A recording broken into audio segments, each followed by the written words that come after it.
Ahoy, and welcome back to another end of day update here at the Indianapolis Motor Speedway. Today was day one of qualifying, and oh boy, do we have a lot to talk about. Roll intro.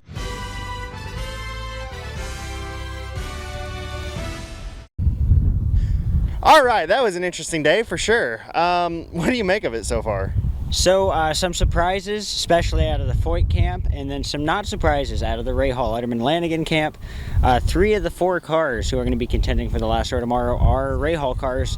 Only one is locked in, and that is the one-time race thing of Catherine Legg. Yeah, and here's a little interesting note. All the cars that are in that last row shootout are full season cars. That is a very interesting note. But today was definitely a day of thrills. We had some guys that touched the wall. We had some guys that came really close. In notable terms of who touched the wall, Helio Castroneves and Agustin Canapino. Yeah, both on the north end, or south end of the track, they had a headwind pushing them into, or tailwind pushing them into turn 1 today, so it made it very sketchy. Both of them pretty much no harm, no foul. Yeah, but Canapino, he did break something in the car, so that was a little bit rough.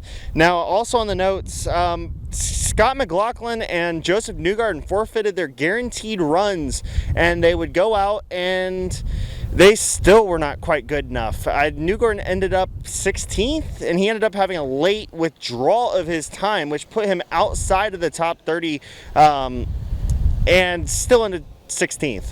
Yeah, kind of a surprise out of Penske. Only one made the Fast 12, that being Will Power in 12th.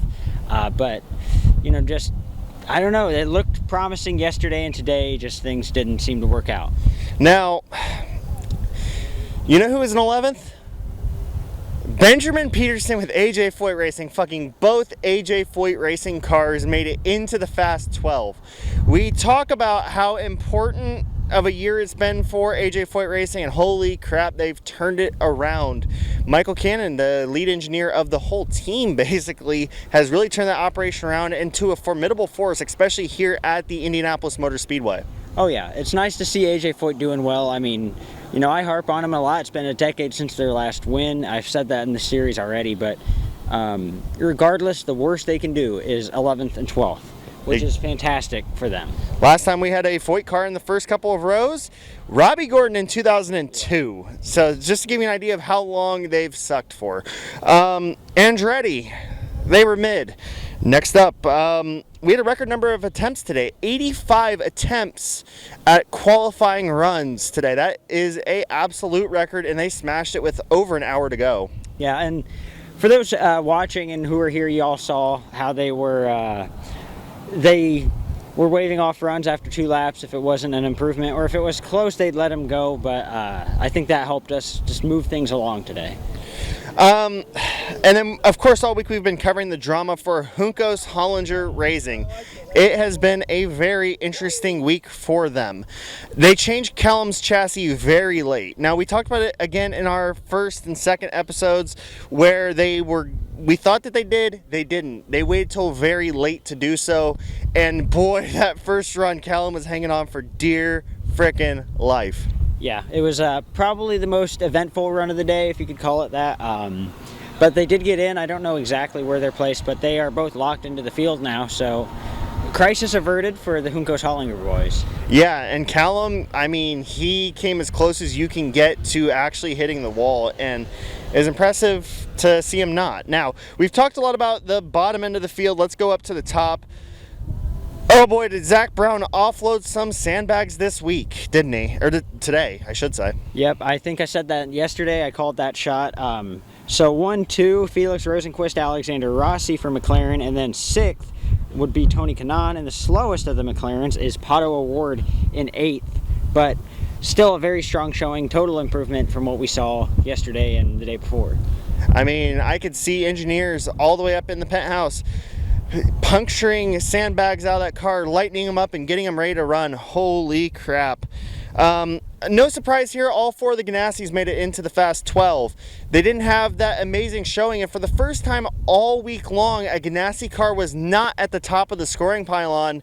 Actually, the first Ganassi car was 3rd with Alex Palou, who did a 2:33.398 as a 4-lap average. That's not sitting around, but we were expecting something in the 2:34s.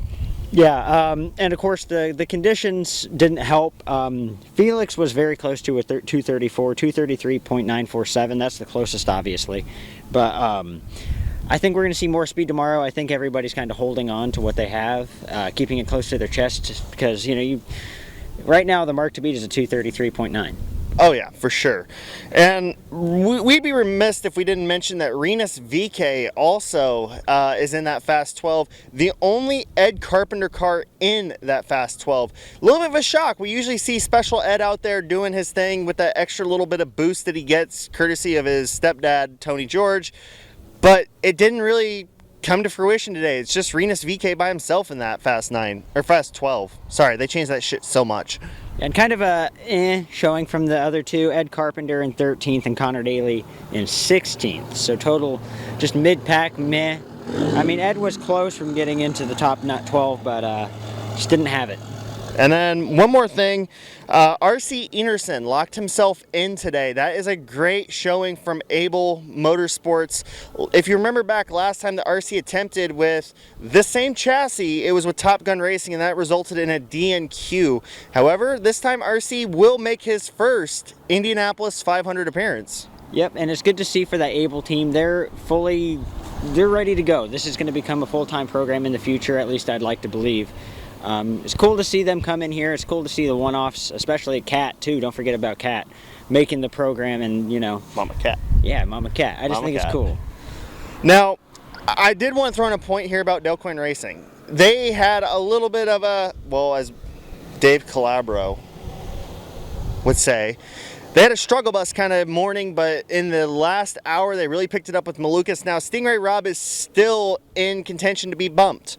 However, both cars were really outside of that Fast 30 for most of the afternoon. They tried multiple attempts. It didn't really work, but that final run for Malukas got him securely in the field. He was 18th tracking for most of it, but he ended up P23. And yeah, that they were struggling midday. It was kind of an but they went out there, they knew what they needed to do, they executed.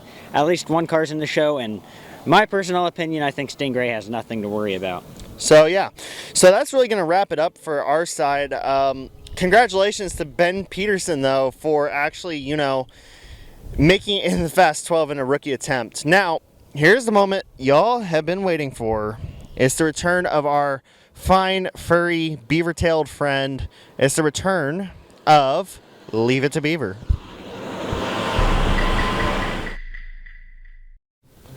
Boy, oh boy.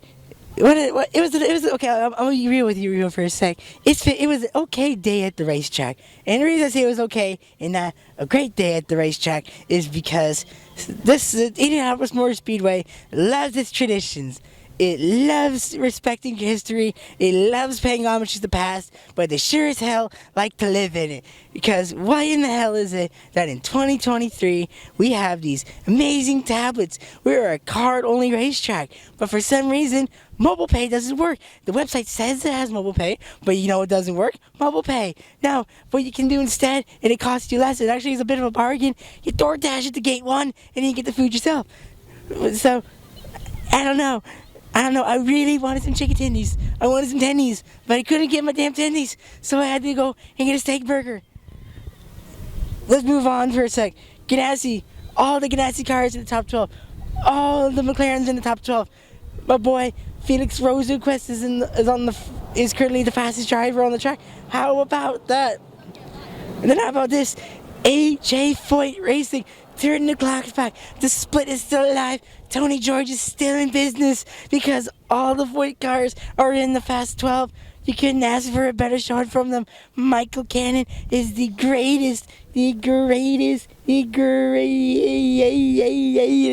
engineer you could have ever asked for. Because guess what? Those cars that you have there between him and the Ganassi, it's his setup. It's all him. It's all Michael Cannon. His semen is all over the place.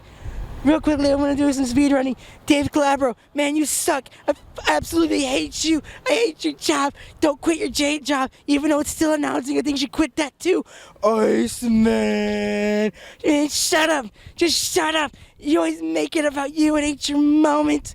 Ray Hart, I like being right. All the Ray Hart cars suck.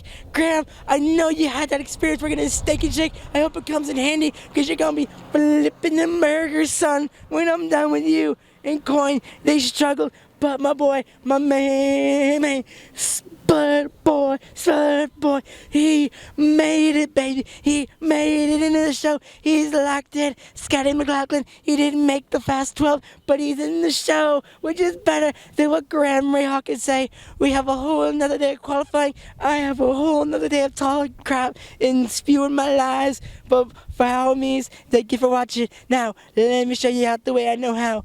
Ooh, ooh, kill him, kill him, kill him. Am I out of the shot?